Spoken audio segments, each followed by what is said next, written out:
ഉദ്ഘാടന മത്സരം നടക്കുന്ന ആദ്യ ദിവസം ബ്രസീലിൽ വൈകിട്ട് 5 മണിയാണെങ്കിൽ ഇവിടെ രാത്രി 1:30. പിന്നീടുള്ള ദിവസങ്ങളിൽ ഉച്ചയ്ക്ക് 1 മണി മുതൽ മത്സരങ്ങൾ ഉണ്ട്. അതായത് ഇവിടെ സന്ധ്യ മയങ്ങുന്നത് മുതൽ ഫുട്ബോൾ ആരവങ്ങളാണ്. ഇന്നേരത്ത് തന്നെയാണ് ലോഡ് ഷെഡിംഗ് നടപ്പാകുന്നത്.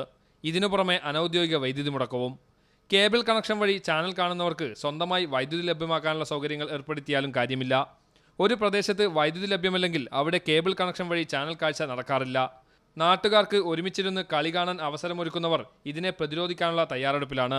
ഒന്ന് ജനറേറ്റർ, രണ്ടാമത് കേബിൾ കണക്ഷൻ എന്ന് പറഞ്ഞാൽ ഇപ്പോൾ ഇവിടെ കോഴിക്കോട് സിറ്റിയിൽ കിട്ടുന്ന 3 ഏഷ്യാനെറ്റ്, KCL ഇങ്ങനെ വേണ്ട എല്ലാ കണക്ഷൻസും അതുണ്ട്.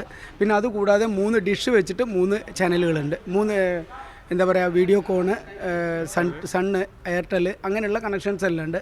അപ്പോൾ അതുകൊണ്ട് യാതൊരു വിധത്തിലും കറണ്ട് പോവാതെയും കളി കട്ടാവാതെ ഇരിക്കാനുള്ള എല്ലാവിധ സജ്ജീകരണങ്ങൾ ഞങ്ങൾ ഒരുക്കിയിട്ടുണ്ട്. ബിഗ് സ്ക്രീനുകൾ ഒരുക്കുന്നവർ ജനറേറ്റർ തുടങ്ങിയവ മാത്രമല്ല DTH സംവിധാനവും തയ്യാറാക്കുന്നുണ്ട്. മീഡിയ 1 കോഴിക്കോട്.